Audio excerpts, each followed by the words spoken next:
فاصلہ ہوا نا وہاں باف ہو جانا تھا، ایک قدم کے بعد یہاں ہاتھ رہ گیا. یہ طواف دیکھا آپ نے، وہ دوڑے قدم اٹھا کے کیسے منزل آپ کی طرف آتی.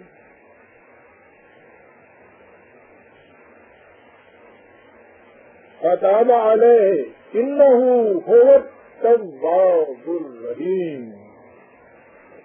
دیکھا طواف کہاں آیا ہے، یہ تواب الرحیم.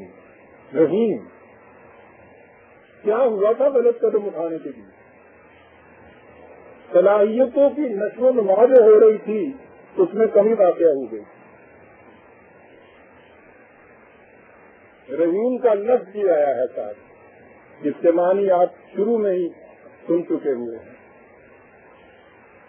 نہایت لطافت سے سامان نشو و نما بہم پہنچاتے چلے جانے والا مسلسل کچھ نہیں مل رہا. یہ کیسے ہوا فتلقى آدم من ربه کلمات؟ تصور کچھ چلا جاتا تھا یہ خانقاہوں کی طرف، حجروں کی طرف. انسان براہ راست ایک فرد خدا سے کچھ سیکھ رہا ہے. یہی ہے نا تصور ہمارے ہاں یہ علم لدنی کا، یہ کشف اور الہام جنہیں کہتے ہیں. ایک فرد اپنے طور پر بیٹھا ہوا کچھ کر رہا ہے. قرآن عزیزہ نے من آپ النابت منہا جمعیہ، جب ہم نے اس سے کہا کہ زندگی سے تم نکل گئے، اس کردار سے گزشتہ کی بازیابی کی شکل بتائی فتلقى والی، کہا کہ یہ نہ کہیں ذہن میں آ جائے کہ ایک فرد اپنے طور پر یہ چیز وہ کر لیتا ہے. فَإِمَّا يَأْتِيَنَّكُم مِّنِّي هُدًى، تم سب کی طرف ہماری طرف سے جو ہدایت آئے گی، اجتماعی طور پہ آ رہی ہے یہ ساری ہدایت خدا کی طرف. اور قرآن کریم نے متعدد مقامات پر یہ بتایا ہے کہ یہ ہدایت خدا کی طرف سے حضرات انبیاء کرام کی وساطت سے آتی ہے. کسی فرد کو براہ راست خدا کی طرف سے نہیں ملتی بجز نبی کے. نبی کو خدا کی طرف سے براہ راست ملتی ہے اور اس میں کوئی دوسرا شریک ہی نہیں ہو سکتا. یہ ملتی کس طرح سے ہے نبی کو؟ اس کی کنہ اور ماہیت سے غیر از نبی قطعاً واقف نہیں ہو سکتا.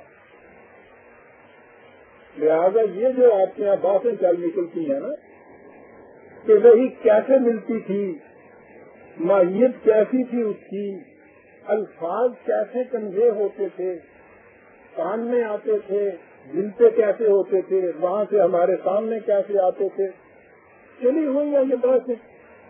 عزیزان من کا بنیاد یہ ہے کہ وہی میں غیر نبی شریک ہی نہیں ہو سکتا. تو غیر نبی یہ سمجھ کیسے سکتا ہے کہ یہ علم ملتا کیسے ہے نبی کو؟ نبی کو کیسے یہ علم ملتا ہے؟ اس سے بات وہ کر رہا ہے کہ وہ اس کے اندر شریک ہی نہیں ہے، جس کو مل ہی نہیں سکتا اس طرح سے.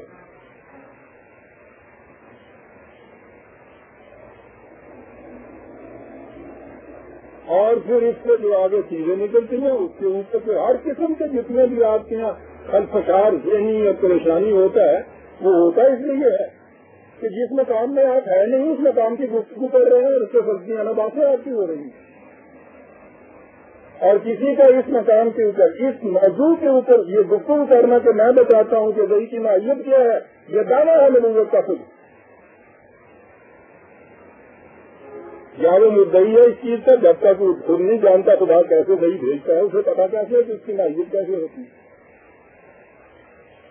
اور اگر وہ یہ دعویٰ نہیں کرتا ہے اور اس کے علاوہ یہ کہنا شروع کرتا ہے کہ میں بتاتا ہوں یہ کیا ہے تو جھوٹ بولتا ہے.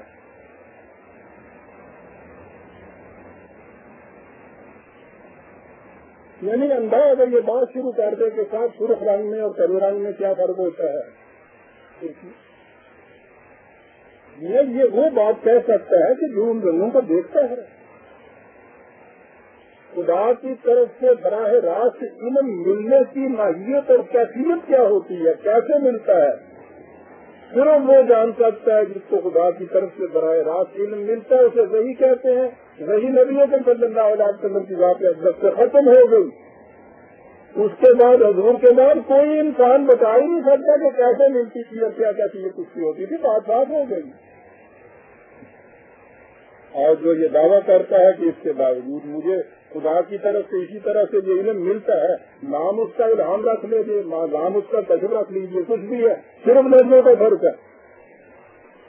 نوعیت کے اعتبار سے یہ وہی چیز ہے کہ جو وہی ہے، دعویٰ ہے یہ وہی کا، پر اب وہی کے لیے دوسرے نام رکھ دیے گئے تھے۔ بہت بڑی سازش تھی اسلام کی ختم نبوت کے خلاف یہ وہی، یہ الہام اور کشف کا عقیدہ جو آپ کے یہاں آیا ہے۔ خدا نے یہ دروازہ بند کیا تھا، جنہوں نے دروازے کو اس طرح سے توڑا ہے، کھڑکیاں ہی نہیں پھاٹک کھول دی۔ بات میں یہ کہہ رہا تھا تم منی ہدان، ہماری طرف سے تم سب کی طرف ہدایت آئے گی، اور قرآن نے دوسرے مقام سے واضح الفاظ میں کہا کہ یہ ہدایت صرف نبیوں کے وساطت سے آئے گی، وہ جب تم تک پہنچائیں گے تو اسے رسول کہا جائے گا۔ نبی اور رسول برادران عزیز ایک ہی سکے کے دو رخ ہوتے ہیں۔ خدا کی طرف سے ہدایت پانے کی جہت سے جو کچھ ہوتا ہے اسے نبوت کہتے ہیں، اس ہدایت کو آگے پہنچانے کا جو سلسلہ ہوتا ہے وہ رسالت کہلاتی ہے۔ کہہ یہ رہے تھے کہ خدا نے کہا یہ کہ ہماری طرف سے تم سب کی طرف ہدایت آئے گی، ہمن کدے ہدایا، پیچھے پیچھے چلے گا۔ اب آپ دیکھیے وہ عقل جو اس سے پیشتر جذبات کے پیچھے چل رہی تھی، اب خدا کی طرف سے دی ہوئی رہنمائی کے پیچھے چلے گی، تو اس کا نتیجہ کیا ہوگا؟ دو لفظ عزیزا نے مان، فلا خوف علیہم ولا هم یحزنون،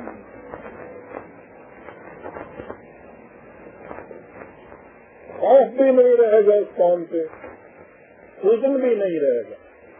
خوف خارج سے آنے والے خطرات کے لیے ہوتا ہے، حزن دل کے اندر پیدا ہونے والی دل گرفتگی جو ہوتی ہے اسے کہا جاتا ہے۔ اور یہ دل گرفتگی اپنوں کے ہاں یہ لفظ استعمال ہوتا تھا اس دل گرفتگی کے لیے۔ سنیے، ایک مزدور صبح مزدوری کے لیے نکلتا ہے، کوشش سے بھی مزدوری حاصل نہیں کر سکتا، گھر میں کھانے کے لیے کچھ نہیں تھا، دن بھر مزدوری ڈھونڈتا رہا، نہیں ملی۔ شام کو جب یہ گھر لوٹتا ہے بیوی بچوں کی طرف، تو اس وقت اس کے اندر جو کیفیت ہوتی ہے اسے وہ حزن کہا۔ یہ ایک نوعیت ہے، ورنہ حزن تو خوف کا لازمی نتیجہ ہوتا ہے، ٹیرورائز کرنا کسی کو، بلی کرنا کسی کو، کسی کے دل کے اندر خوف پیدا کرتے چلے جانا۔ لا خوف علیہم ولا هم یحزنون، خوف نہیں ہوگا، حزن نہیں ہوگا۔ یہاں تو یہ چیز کہی، دوسرے مقام پہ 20/123، یہی 20/117 میں یہ کہا تھا کہ جو تمہیں پھر 20 جنت سے نکال دے گا تو طبیعت ہوگی